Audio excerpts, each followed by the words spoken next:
Would you like to push the limits in your garden to do something that totally runs counter to the normal way that you typically garden? The kind of experimenting that could lead to complete failure or spectacular accomplishment. Join me today as I demonstrate and discuss chaos gardening.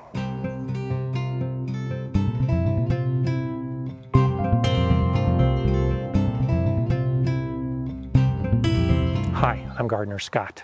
And so you're wondering about chaos gardening. Well, what is chaos gardening? The name implies what it is. It's a method of gardening with no rules. I can give you some guidelines, and I'll share with you some ideas of how I use chaos gardening.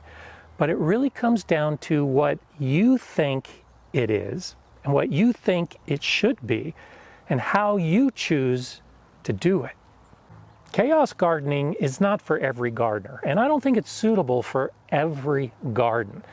But for those gardeners willing to try it, it really can be quite exciting. I think it tends to work best in flower gardens, in areas where you're growing annual and perennial plants, but it can also be done in the vegetable garden. For many of us, our gardens are planned. They're prepared. They have order to it. Like this new bed that I put in this year. I have my daylilies perfectly spaced apart. I've chosen varieties that will match with the colors. I have some accenting grass, and I have some salvia that will attract some bees in the years ahead. This is a typical flower garden. Everything nice and orderly.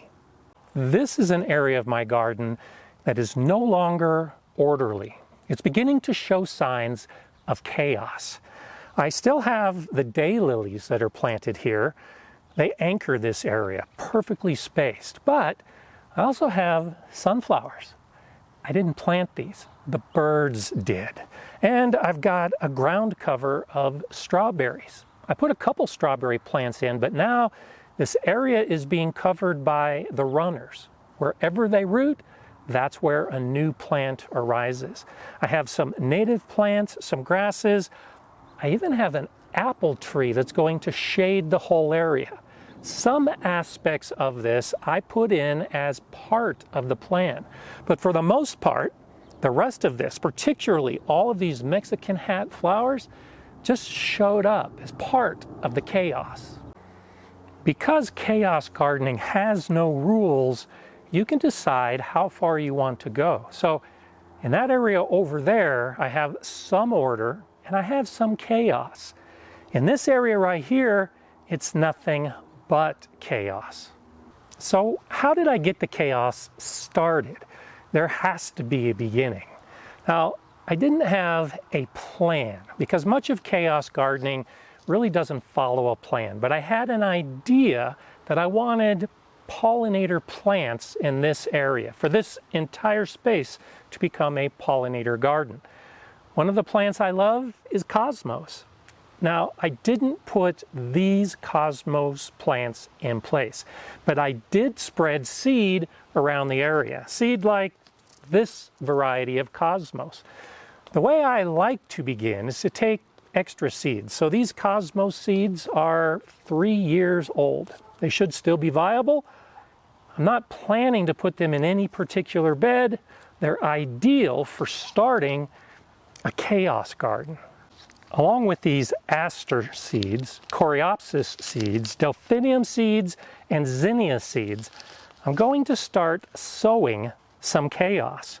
Now, these are all plants in colors that I would love to begin filling in this area. So I'll simply begin by pouring some seeds and broadcasting them with no particular idea of which seeds are going to land where. I'll move to the asters and do the same thing. I'll spread some seed in areas where the sunflowers and the cosmos and the gaillardia are currently. If something else pops up, like this type of Coreopsis, I'll be very happy. I have some Coreopsis back here that's yellow. So if I add some Coreopsis seeds, this incredible swirl, which has a really dark burgundy color, I think this would just look fantastic. So no order at all. The sowing of the seeds is completely chaotic, with a little bit of guidance from me in choosing the specific varieties that could end up growing here. Now, it could be argued that that really wasn't chaos gardening. That was just randomly sowing some seeds. And I would agree with that. That's the safe end of chaos gardening. If you really want to go to more of an extreme, try this. Take the seeds, pour them into a container, and keep doing it with all the seeds that you would like to put into your garden area, whatever they happen to be. Now, I've got the ones that I mentioned, but I've also got another dozen packets of seeds. All of these are between 3 and 5 years old. Flax. These were exposed to some water, and I can't even read all the directions on them. Rather than throwing them away, I'm just going to add this mix to the bowl. And I'll continue doing this with all of these different flowers. Violas. I love violas. I would love to have violas everywhere. Why not add them to a chaos gardening blend? Marigolds, of course. You've got to have marigolds throughout the garden, so let's add that to our chaos as well. So take your seeds and make your own blend. And when they're all in the bowl, and you don't even know which seeds are which, then it's time to really embrace chaos gardening.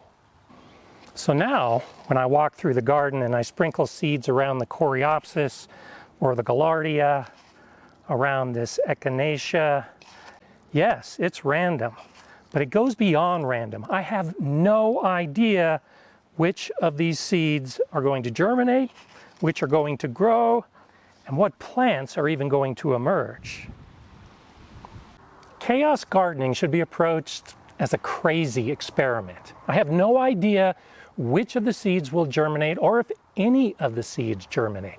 I don't know if some of them will do so well that they'll end up taking over like these sunflowers. Or maybe they'll be perfect and they'll join with all the other plants like these cosmos.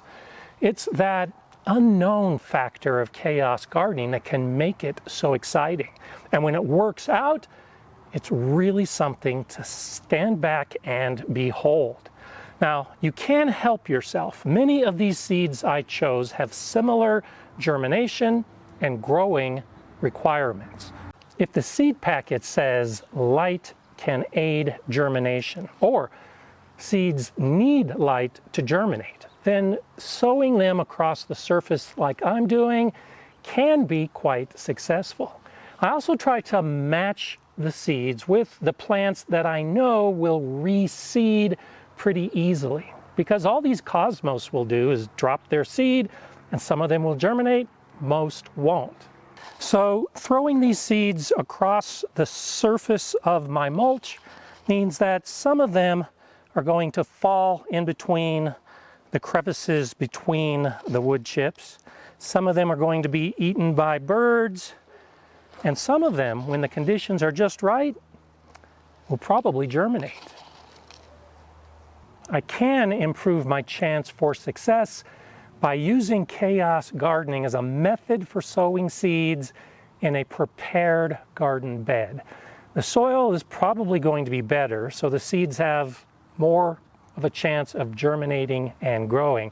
And particularly for those seeds that say they should be covered by a 1/4 inch or a 1/2 inch of soil, you can broadcast these random seeds across your bed and then cover them with 1/2 inch of compost and treat it like any other cultivated bed.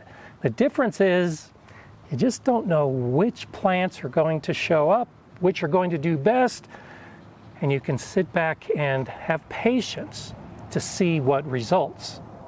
Because there are no rules, you can do this at any time of year, but you might have more success in spring or, like I'm doing, in late summer or early fall.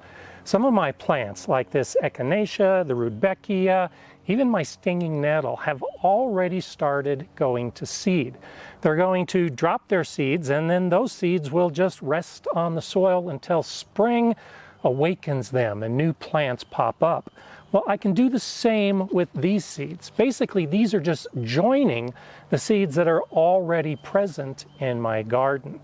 If you do it in early spring and you water with the increasing temperatures and sunlight, you may get pretty quick germination. And you might be able to see within that first season which plants are growing.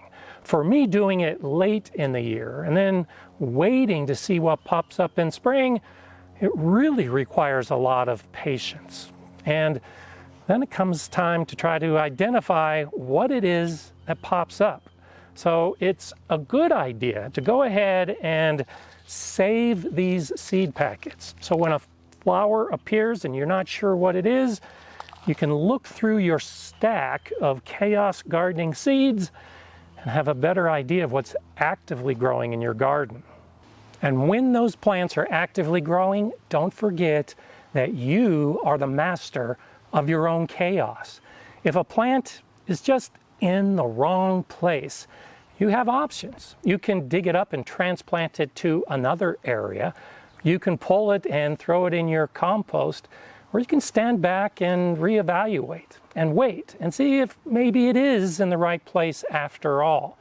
The chaos gardening really causes gardeners to take their gardening to another level, to look at the way you plan, the way you sow, and the way you grow differently. And you may realize that something that doesn't look like it's in the right spot, over time is telling you that that's where it wants to be. And it really is in the spot it was meant to be in. I love that aspect of chaos gardening. I kind of let it guide me, but there are times, like with these sunflowers, that I have to step in and manage it so that I can move around the garden and I can enjoy it in the way that I really want to enjoy it. If you want to enjoy more of my videos and see about how I did some of this garden, watch one of these videos next. I'm Gardener Scott. Enjoy gardening.